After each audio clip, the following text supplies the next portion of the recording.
Hello, hello, and welcome to another San Francisco UX Writers Meetup. My name is Kirsten Forsberg. I'm the organizer of the meetup, and I'll be hosting today.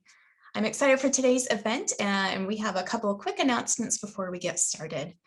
First off, I want to recognize Indeed for sponsoring the event, and for Jason, who will be providing AV support in the background. The session is being recorded. We'll post that recording to the meetup channel within a couple of days.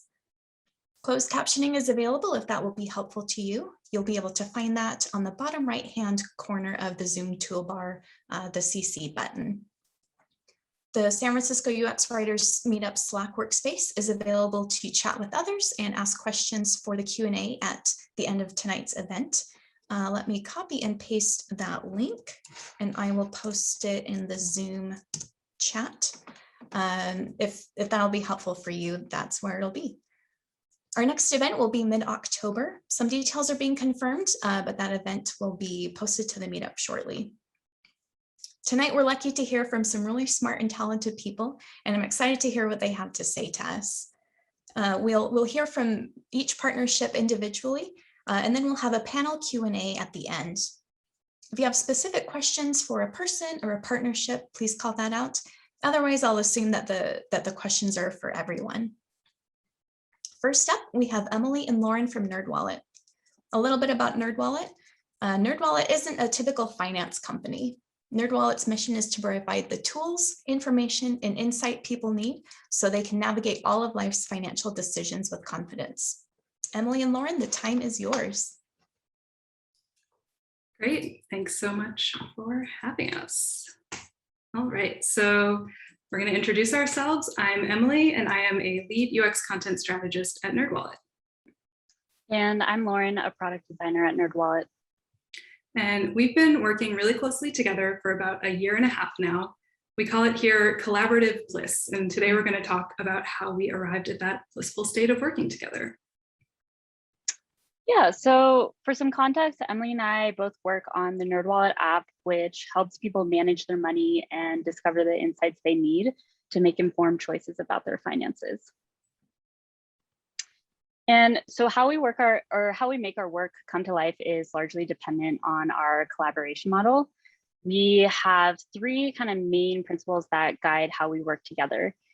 Our first main philosophy is that we're both designers who specialize in different things. And so what that looks like is Emily is a designer who specializes in words and story, and I'm a designer who specializes in interaction and UX UI flows. But at the end of the day, our main priority is the user and creating seamless, usable experiences for them. And we lean on to each other and design together to accomplish that. Our second principle is that we constantly give each other feedback and are really open to receiving that feedback.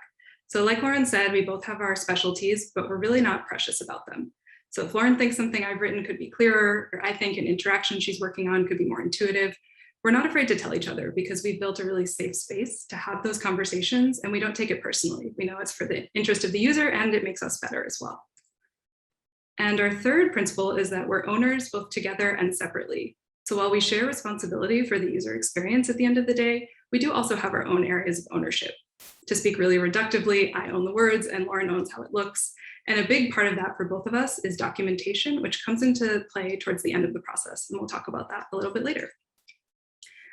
But for today, we're going to walk through a case study that will illustrate how these principles come to life. And it's about NerdWallet's net worth feature, which allows you to link up all your assets and all your debts so that you can see it all in one place. So one of those things that a user can link is their home, and we use Redfin's API to do this. However, we were seeing a much higher failure rate in that linking flow than we expected and than we were comfortable with.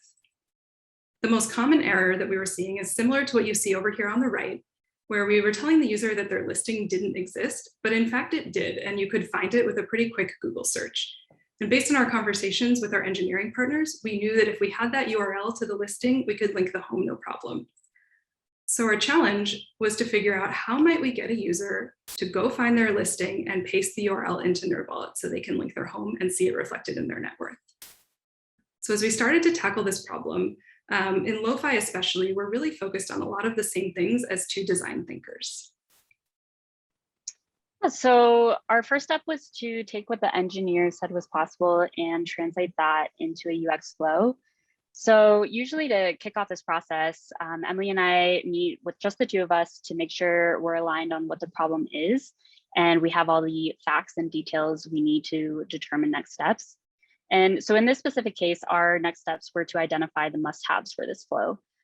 For example, if we were going to ask users to leave our experience, search for their listing on Google, and then come back to NerdWallet, we knew we needed a screen that laid out very clear instructions broken down by steps. But then once we're aligned on requirements, I usually do some exploration so we have something to react to and to kick us off on a jam session. And so then in that jam session, we come together to put our two brains together to start riffing on ideas. Both Emily and I are people who thrive in an environment where we have someone we can bounce ideas off of. So at this stage, Emily offers me her perspective and sometimes suggests different approaches. And so once we start to feel good about the path we're on, we usually hone in on 1 to 3 concepts to review with our pod to get their feedback as well. So in this specific case, after all the riffing and the ideating we both knew this wasn't the best solution for our users, no matter how much we workshopped it. So thankfully, this never shipped, and Emily's going to tell you why. Yeah, so we were really struggling to make that flow feel frictionless, and thankfully we had a light bulb moment, and it came from all of the kind of building we were doing off of each other's ideas. So since we knew that we already had the address that the user was searching because they typed it into our experience, we thought, can we just pre-fill the Google search to make that step feel a little easier? And wait, if we can pre-fill the Google search, can we just do the Google search? And can we do it on the back end so the user's not even aware it's happening and everything feels seamless? So we were really excited about this idea, and immediately we went to our engineering partners and asked them if it was doable. And to our pleasant surprise, not only was it doable, but they said it wouldn't add a lot of scope on their end, which is always what you want to hear, because a lot of times we have to balance effort versus impact and find ways to optimize the UX without slowing down our development with really complex engineering work. In this case, we got the best of both worlds. And so either way, a bonus tip here about partnership with other folks is to just bring them in as soon as you have a question. Anytime you're not sure about feasibility or how complex something is or whether it's the right thing to build, ask those people. Don't wait for a formal check-in, because they'll be able to unblock you or block you if you should be, if it's not the right thing to pursue. So here we are at a much simpler flow with our great news from our engineering partners. Instead of asking a user to leave our experience, go do something and come back, all we had to do was do the search on the back end, show them a couple options if we weren't sure which one was right, have them pick it, and then they would move on with their lives. And so now all we had to do was polish the UI. Yeah, so as we move into mid-pi, we're in the part of the process where we start to specialize, but we're still giving each other tons of feedback and checking in with each other frequently. So in this new flow, we needed a screen that showed users the possible listing matches that we found when we did our Google search. And so at this stage in the process, I'm asking myself a ton of questions to rapidly explore different patterns and to start to actually define what this flow is going to look like. And so in this case, I was asking myself, how do we present the different URLs for the possible matches we found? Is there a way we can create more hierarchy by scraping information from the listing so users can more easily identify and select their home? And other questions like that. And so while I'm determining patterns and the flow and making sure they align with our design system, I'm also looping in Emily where I'm at so she can start exploring language. Yeah, and since I'm in the loop on all that work Lauren is doing and able to give my input, I also have the information I need to start my copy explorations, because I know the gist of what the screen's going to look like. And so what that looks like tactically is I'll make a new page in Figma so I can keep my mess out of the way of Lauren's mess, and I'll paste the screen, make a bunch of copies, and explore different versions of the copies in situ. Once I've got a bunch of ideas down on virtual paper, I'll annotate what's working and what's not about the different options. Sometimes I have a favorite, sometimes I have a few that I can't pick between, so I'll always loop in Lauren with a Figma comment to see if she has any feedback or any ways to finesse the direction that I'm headed in. And then we go through that process for the whole flow, and then we're ready for hi-fi. And this is where we really lean into our specialties even more, and documentation is a big part of this. So what this looks like for me is ensuring the Figma file is super organized and happy paths and edge places are clearly outlined in the steps of the user journey, and interaction patterns are notated and described. And so this process of really meticulously mapping out the final flows sometimes can help bring to light corner cases that we missed. So we work together to account for those user situations. And so the Figma organization is a really important part of our process because it helps make sure that the handoff from design to eng is as seamless as possible. And so I also make sure to put links to important resources to the Figma, such as the copy doc, which Emily owns, and we'll talk about next. Yeah, so while we wish this was automated, it's not yet. But while I strive for copy to be as accurate as possible in the Figma, it's also really important to build a copy doc that serves as the source of truth for all the words in the product. That document is important because things can happen in Figma, things can get reverted accidentally or written over, so it's helpful to have something that I own and have control over. It's also a great way to document conditional copy and edge cases. So if you imagine there's maybe 4 possible errors that a user could run into in a flow, but they're all presented the same way visually in the UI, I can document them all here and lay out the conditions that lead to each one, so Lauren doesn't have to mock up 4 identical screens. I've also created a color coding system here. You'll notice there's a lot of color going on here, but specifically I'm referring to the yellow and green. This is something I've put together with my engineering partners when we're working on a really complex or large feature. So what happens is, as they start building out the product, every time they implement a string into code, they turn that string green in this doc.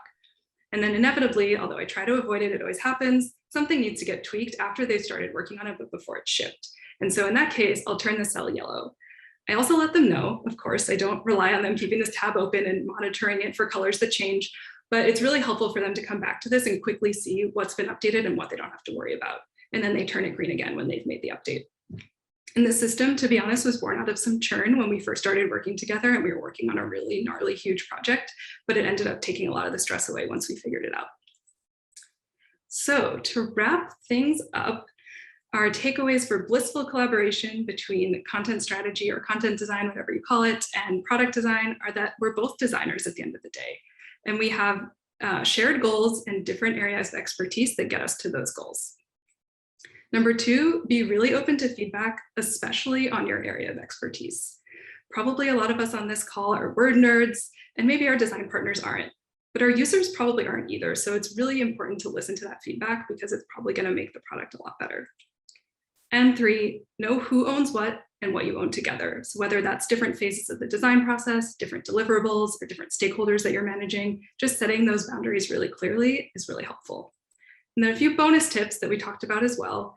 Loop in those partners early and often, not just design, you'll be talking to them all the time, of course, but engineering, product, user ops, your subject matter experts, whoever it is at your company who can give you the information you need to know if you're headed down the right path or not. Keep your documentation super organized, know who's working in which part of which file and make sure those files are talking to each other. And last but not least, create the systems that work for you. So as Lauren and I said, we thrive on situations where we can bounce ideas off each other. We need that energy in the room. Some people need more downtime when they're by themselves thinking, and so figure that out. The color coding system works really well with some of my engineering partners. Others hate it, and so we have another way of working together. And so it's not just design that's iterative, it's collaboration that's iterative as well, and it's different for everybody. And so with that, we're going to hear about how another duo works together. Thank you so much, Lauren and Emily. Next up, we have Wendy and Ezra.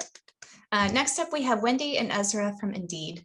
A little bit about Indeed, who is sponsoring our event tonight. Indeed is the #1 job site in the world and strives to put job seekers first. Every day, Indeed connects millions of people to new opportunities by giving free access to search for jobs, post resumes, and research companies. Take it away. All right. Hey, everybody. I didn't even know we were sponsoring this thing. That's cool. So Wendy and I, as you can see and you've heard, we're from Indeed. And we're going to be talking about how our product manager and content strategist collaboration works. And really, it's all about how we're working together to design better solutions. So, okay, who are we? Well, I'm Ezra. I'm a senior product manager at Indeed, and I am specifically the senior product manager for the homepage team. And Wendy? Hi, I'm Wendy. Most of the time, for the work that Ezra and I will be talking about, I was a senior content strategist supporting the home team among many other product teams at Indeed. I'm now moved into management, so I actually manage a small team of UX content designers. And I have to mention our partner in crime, because all of the work we're going to be talking with you about today is, of course, done in really close collaboration with Shirley Zhao, who's our senior UX designer for homepage. Cool, thanks. All right, so Indeed's mission is what you see here. We help people get jobs. And this is really like a huge part of what we do, and the way we approach everything really at Indeed. So every aspect, every conversation, or pretty much every conversation, we're thinking about this. And every time we're designing something new, thinking about some new aspect of the product, this is coming up. So, and one area that definitely came up is in something that Wendy and I collaborate closely on, which is the homepage product. And when we were thinking about one thing that we do is try to define, what is our mission going to be as a team? Like, what is our vision as a team? And when we defined that, we landed here, which is to be every worker's home for the best jobs and content to get hired. And what that really means is that every time you come to the homepage of Indeed, you should see great jobs for you. And we should be moving you more and closer to getting your next job. So what are the things that we're working on together, and specifically what problems are we solving? For one thing, we definitely work on how we're going to work effectively with other teams and contributors. And this is a huge part of our job together, because the homepage is a team that works with a huge number of other teams. We have a huge number of contributors to our product. So working effectively with those teams is super important. And then we also think about how our product fits into the bigger picture for job seekers. And that's also a really interesting problem for us to work on, because the homepage is it's this really like fundamental piece of Indeed as a greater product. And we really need to think hard about how that fits in, I guess, to the larger product for job seekers. And then we also work on how all the content on the page fits together and how it connects to other pages. All right, so how we do that, how do we solve those problems? Ezra and I partner on everything from developing new processes and guidelines that will help teams understand how to partner with our team. We partner on visioning and ideation, prioritizing the concepts that come out of those ideation sessions, and then going deeper to figure out what those concepts really should look like, what the requirements for the product should be, and how we're going to start with an MVP, and then what needs to roll into our future roadmaps. One of my favorite things that I learned from Ezra very early on when we first started working together almost 3 years ago is when he told me I was really trying to get this feature perfect. And he said, Wendy, perfection is the enemy of the good. He really taught me to let go, let an MVP get out there, and trust that we would be able to iterate on the feature in the future. We're collaborating in a more specific way on everything that you might think, everything from design sprints to creating documents together. One of my favorite meetings that I have every week is a weekly sync when all of our cross-functional UX partners and PMs come together and we really solve real design problems before we're ready to release those designs to development every week. Those are really engaging and thought-provoking conversations. The reason this all works, and we're going to iterate something that you just heard from the NerdWallet folks, is we really respect and trust each other. And what that means is we understand each other's discipline. I've been told many times that the reason Ezra is so easy to collaborate with as a UX person is because he thinks like a UX person. I've also been told that a lot of the questions that I'm asking and the tasks I'm taking on fall closer to what a PM might traditionally do.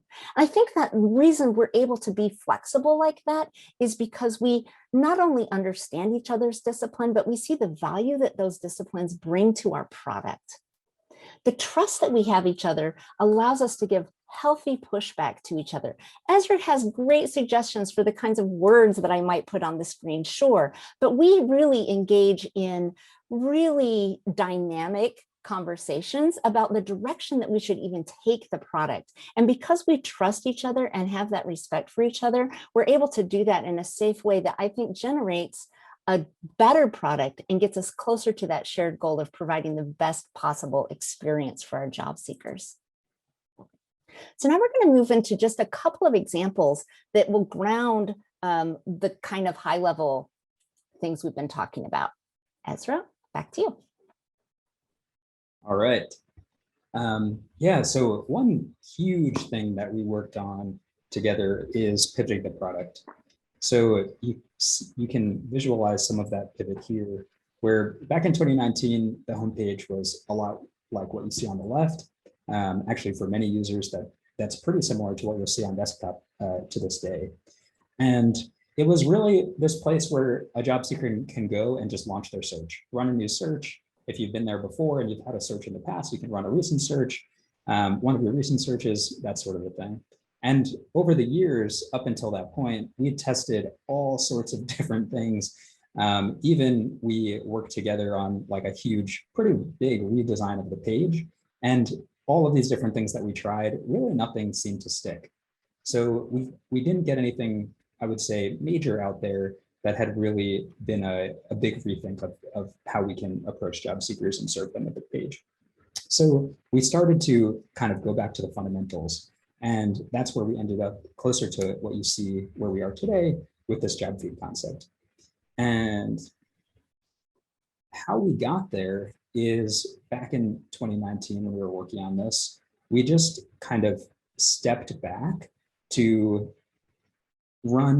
we really ran this multi-week design process where we tried to understand what are the things that we've done, what are the things that job seekers are asking from us, what are the problems that they're facing, and how can we solve it? And we did have this hypothesis and backed up by research that job seekers would expect to see and would like to see job recommendations essentially on their every time they return to Indeed.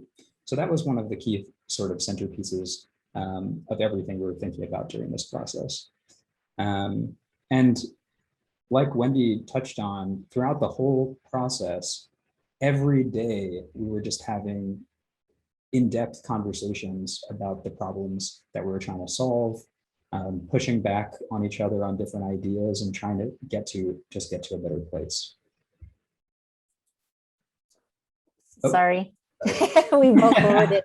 Just wanted to throw a really concrete example of some of what came out of those daily intense conversations. This is a sketch of what some of you might look at as the beginning of a content model or a content framework, sketches from our UX designers on what something we were calling a multi-job or cluster tag container might be, capturing from those discussions what's going to be the unique purpose that this kind of content module would provide, how it would help further the product's intents, and also thinking about what feeling do we want to evoke from the job seeker when they interact with that content.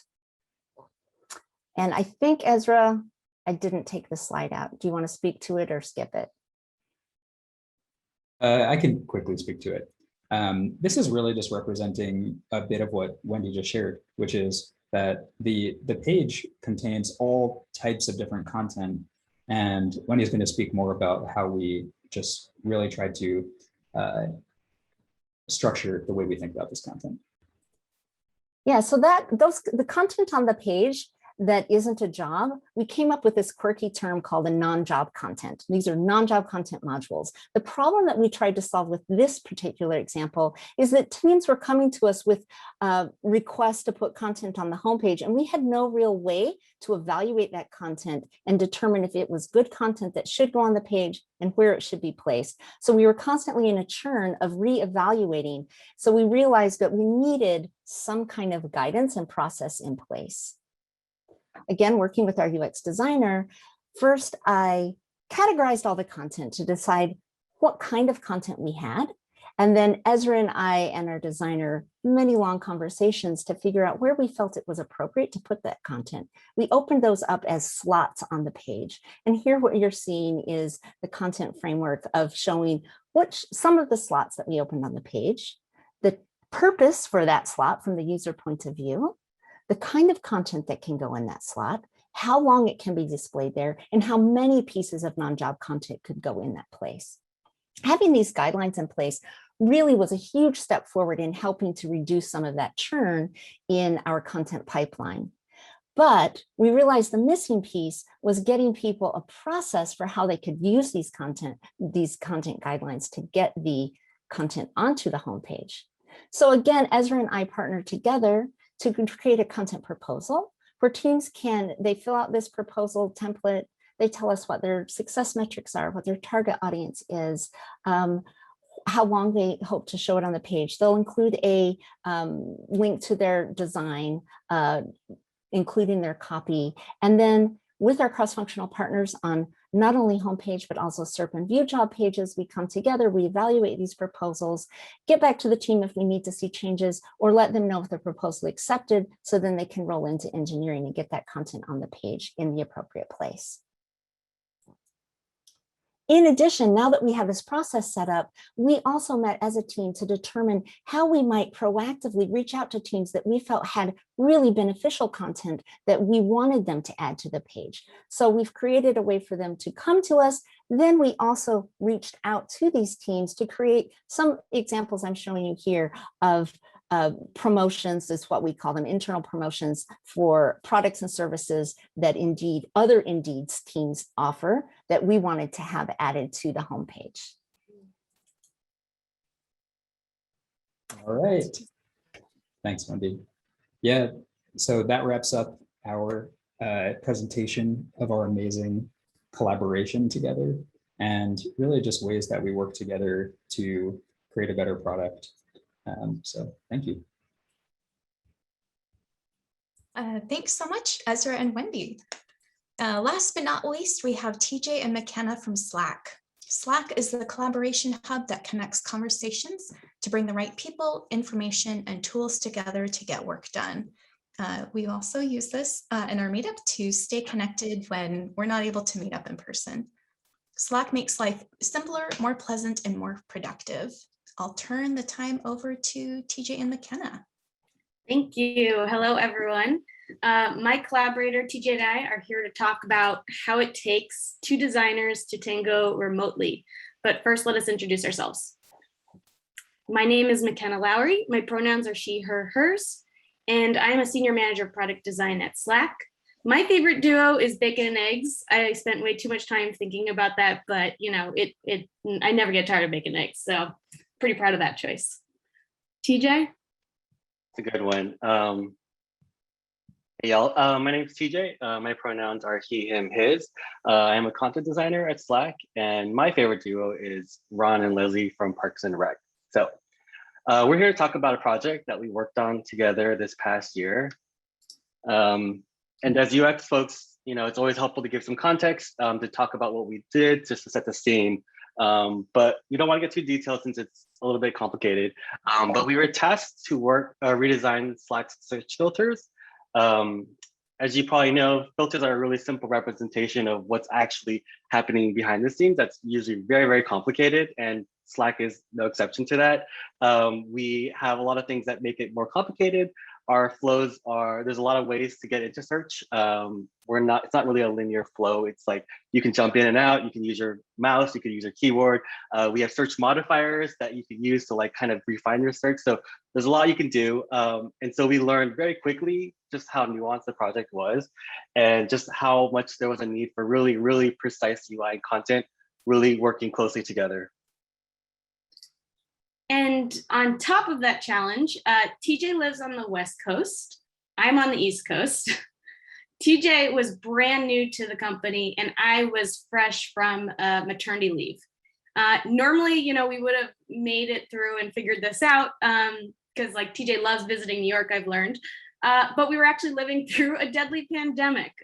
So kind of not surprisingly, the normal routines that we would have kind of leaned on to work together weren't available to us. And, they just wouldn't work. And so that's why we're here today to kind of share with you the tactics that we use to collaborate across time and space. And this is our little search pigeon logo that I couldn't help but include here. We find any excuse to share them with everyone else.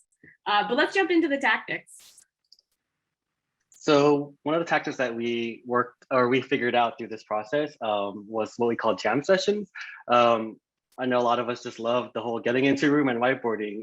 That's just something that we always default to solve problems, but for obvious reasons, it wasn't an option. So instead, what we did was we spent a few hours a week together on Zoom calls, often in a shared Figma, as you can see here.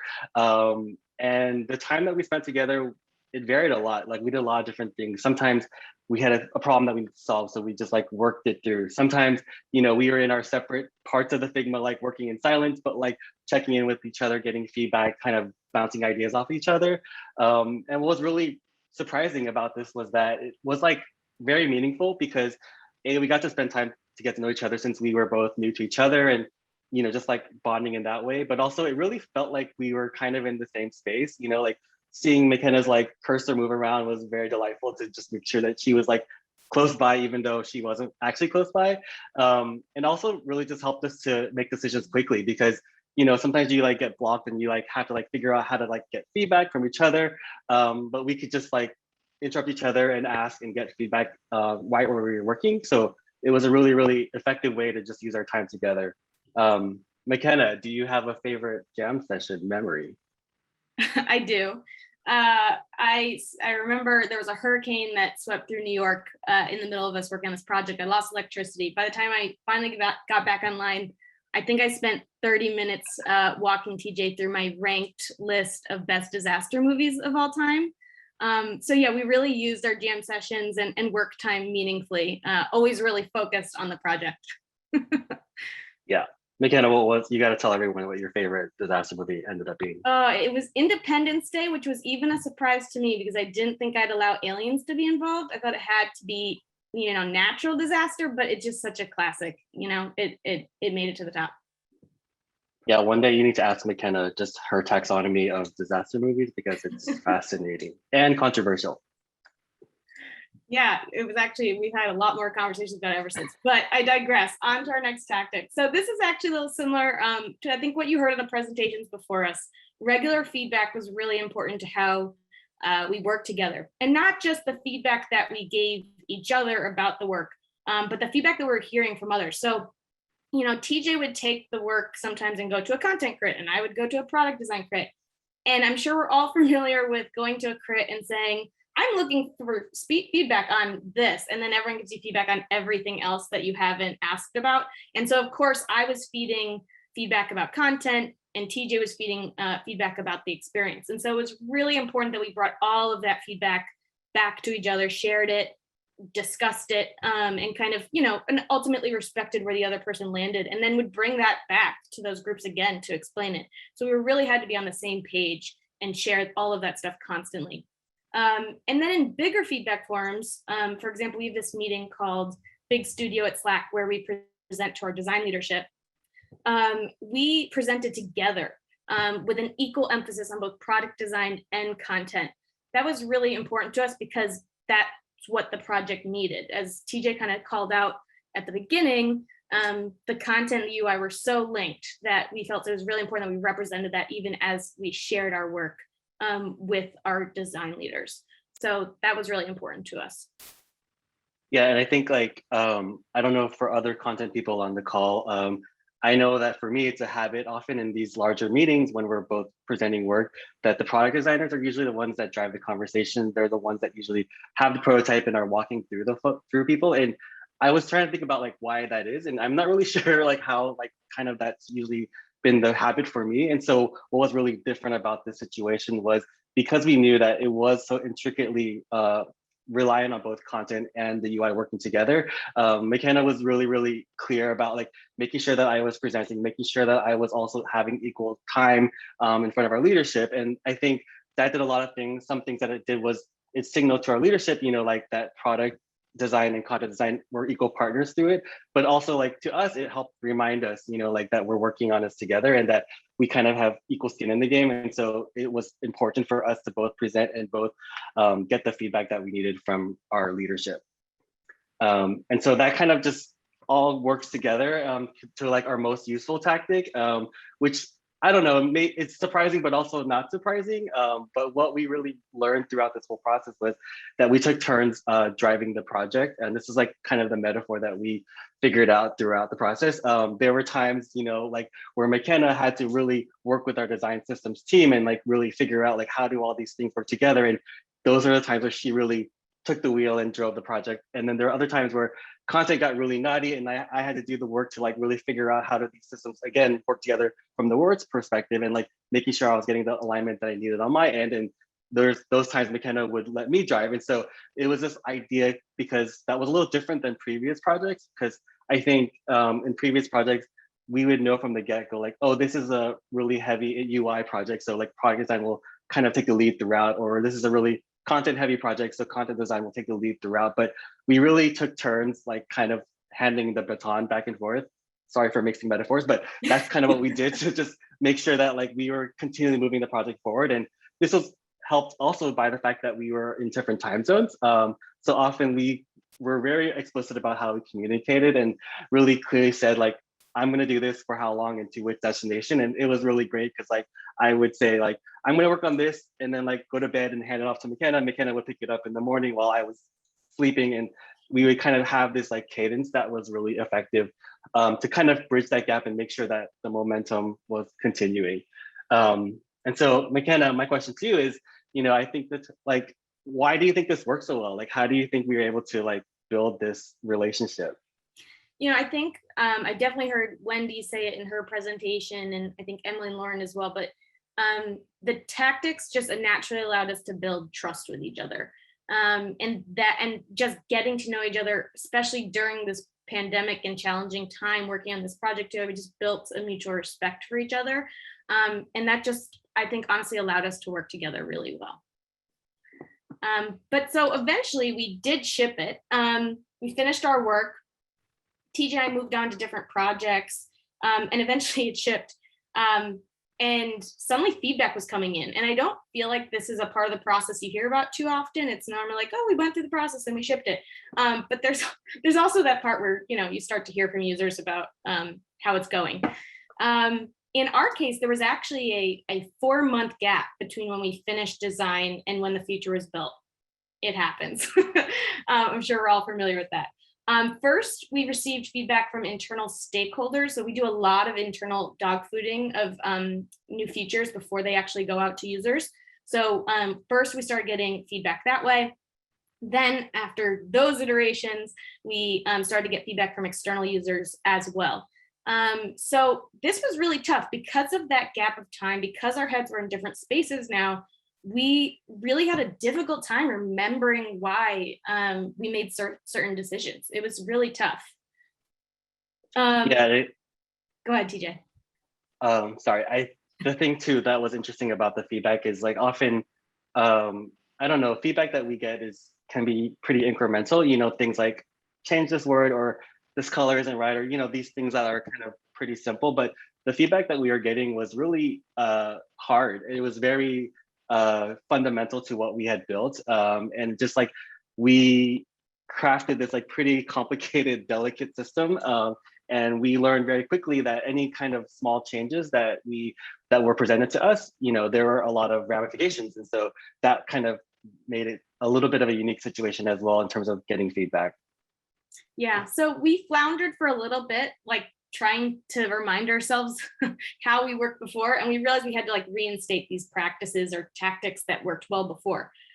Which I think is all to say that this is something you have to consistently work on. You have to be very conscious of and dedicated to doing to have a good partnership. It's not something that is easy to do.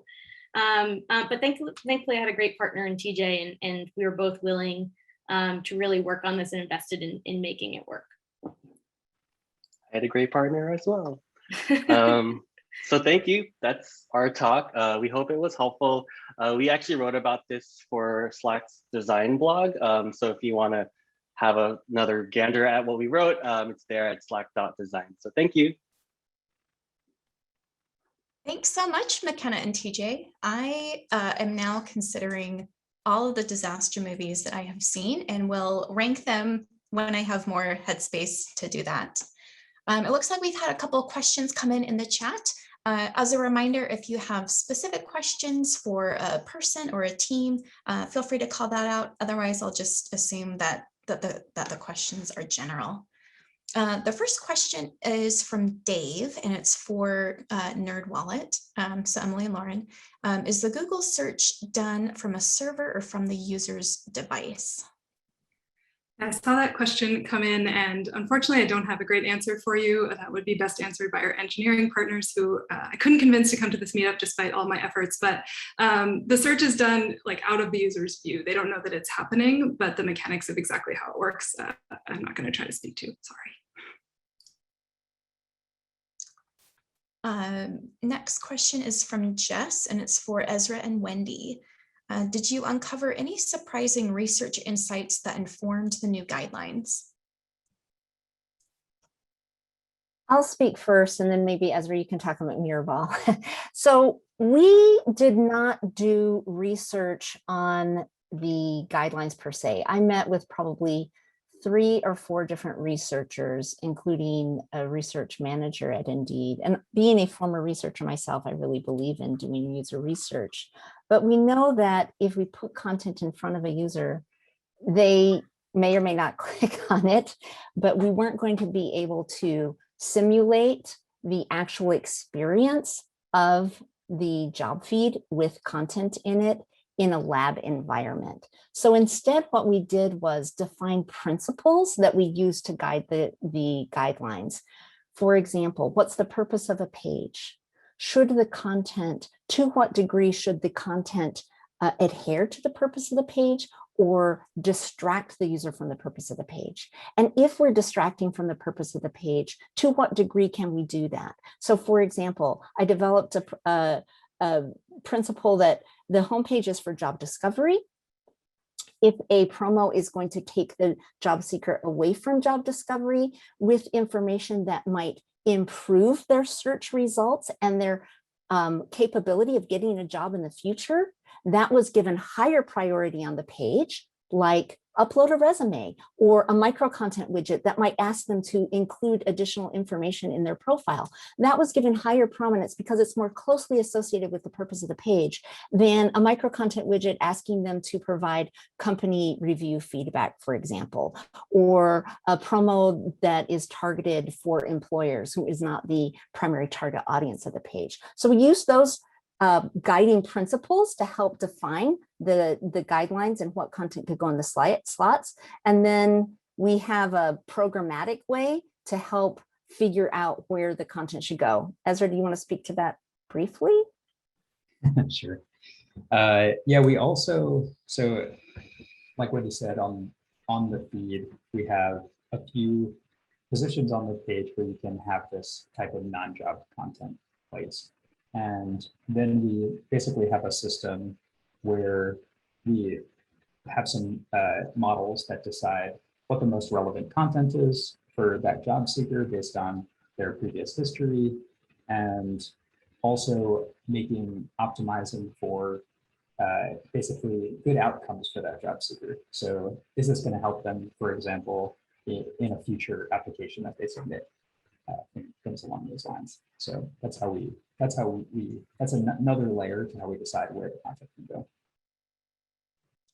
Thank you. The next question is from Jennifer.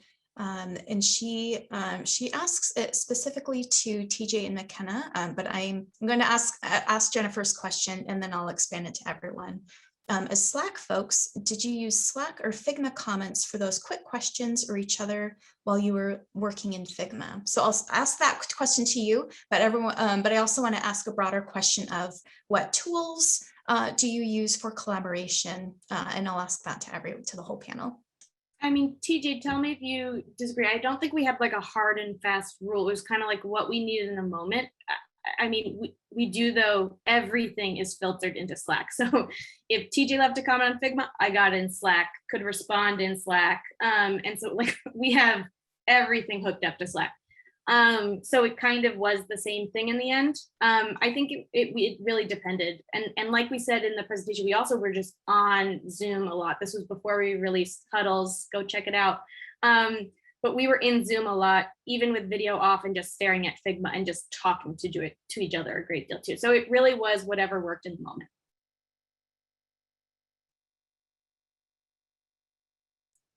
I'll just say that COVID has been a great equalizer for our collaborations. Ezra is located in the Bay Area and I'm located in Seattle. And before COVID, I was flying to the Bay Area roughly once a month to collaborate with a team, do in-person brainstorming and so on. Now all of that's moved to Miro. Some teams are using FigJam. We've used Google Jam. It's been awesome because we're all forced to collaborate online. I'd never have to worry that I'm missing out.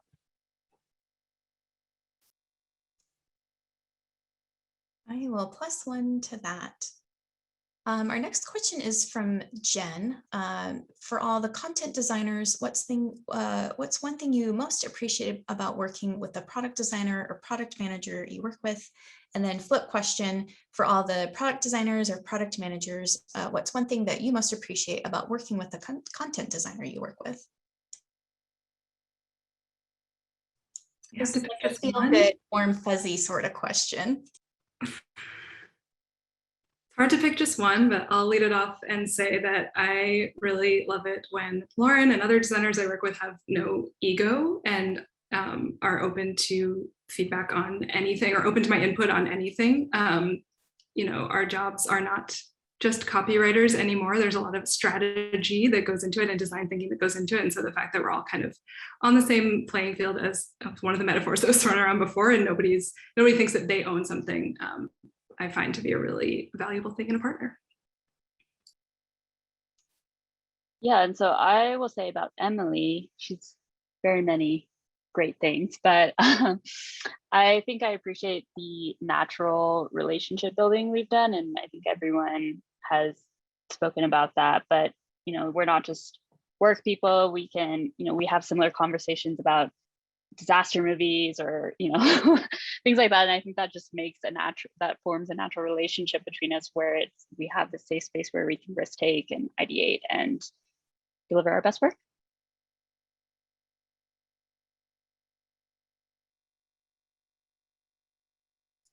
Yeah, I'll jump in there and echo that. I think very similar, you know, to Emily's point. I give the content my best sometimes, not because I think I have the right words, but I'm trying to communicate what I think it needs to say. And TJ is so gracious with me to work through that process and then put in much better language than anything I could write. So that is certainly like one thing I love about working with TJ. And then to Lauren's point too, having that ability to just jump from work to something more playful and fun. You know, we need those breaks in the day. So just the fact that I had that in my partnership with TJ was really important to making the work feel fun.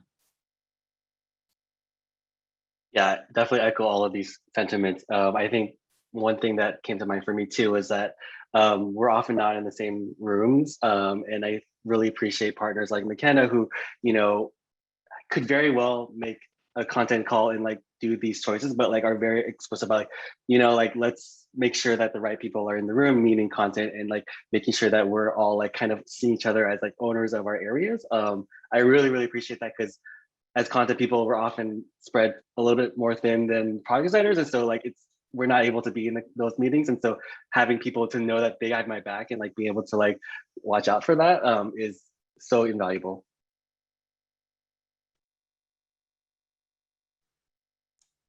I can speak to my relationship with Wendy. And yeah, I mean, I think my favorite part about working with Wendy is that she's crazy smart and just is always holding tons of different things in her head and like understands so much about what's going on around Indeed and always thinking about the user and the research that we've done, that it just helps us have these really productive conversations where I feel like I've often learned something new or we're going in, I feel maybe stronger that we're heading in a really good direction, things like that. So I think we probably need to up our game when it comes to talking about disaster movies.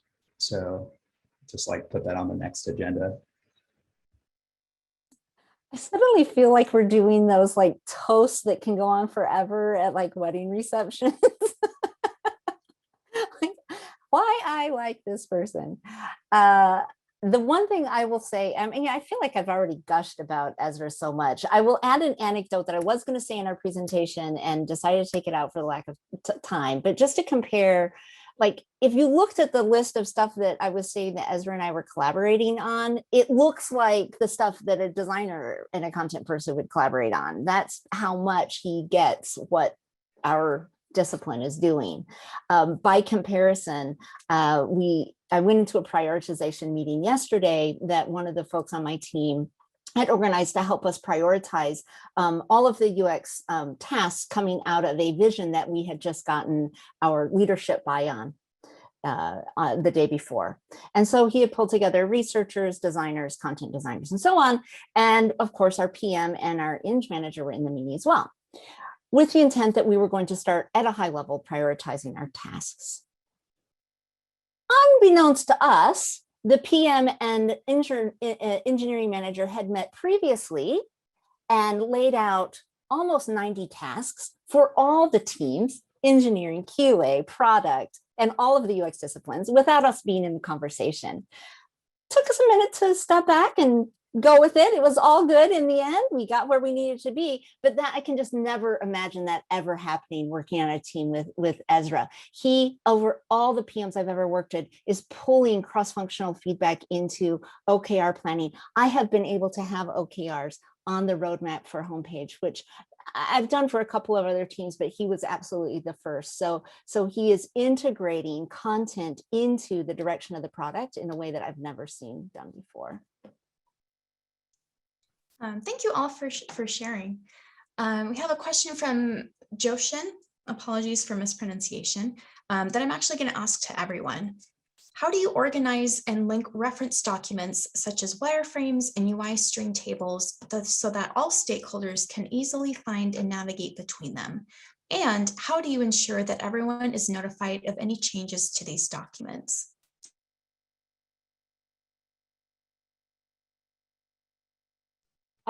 So for me, like I have different layers in my Figma files that show the kind of stages of my process or Emily and I's process and link out to those. I also always have kind of like a resources black box that just has different links to like one pagers and whatever is copy docs, whatever else is important. And honestly, to update, I use Slack a lot. Slack is my friend. And just tell people, hey, we've made some updates, take a look. Yeah, just to tack on to that, plus one to all of that, on the content strategy side, we have a big document that links out to all of our copy documents. Again, it's a little unwieldy, but it does the job. And so they're tagged by like what feature they're about and who worked on them so that we can easily go back as a content strategy team and find something. If somebody's out of office or somebody switched teams, we can see what's going on for the content in that particular feature. Yeah, McKenna and I were sidebarring during that presentation about how I wish we had more robust documentation because we use Figma a lot as kind of the source of truth. And I was joking, but it's true with McKenna that like basically I just leave little notes peppered throughout, like this is done, this is not done, and it's not great. It's something that we need to work on. But I will say that kind of to Lauren's point, like we share out in Slack all the time, and like Slack has become like kind of the repository of all the information. So like it is a little bit more work for us to say like, this is what I'm working on, or this is the update.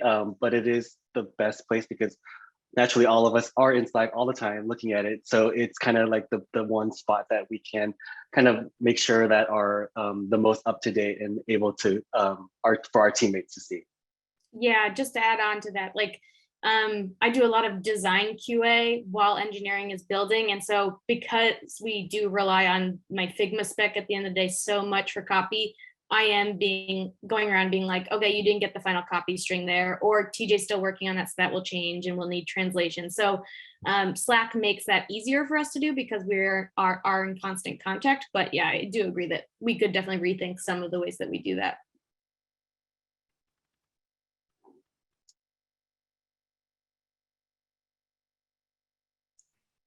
Okay, it looks like we are at our last question of the evening from D. To the group, do you have any favorite questions you ask or things you look out for when interviewing candidates to get a signal as to whether or not they will be a good collaborator? I can jump in with what we do. We have collaboration exercises. I'll pull together a cross-functional team. I'll have I have a few set example problem areas from real life problems that the team can use, or I prefer for them to come up with a problem area. And I'll usually have, depending on the role I'm hiring for, at least product and some kind of design, either content design or a UX designer in the session. And I'll have 2 or 3 people, and they'll spend an hour. And when I'm interviewing for content designers, I try to make sure that we ask questions that will get at whether or not they can think both strategically and tactically, and partnering with PMs to look for business goals, all of the different things that you might expect them, metrics, what user problems you're going to solve, and so on.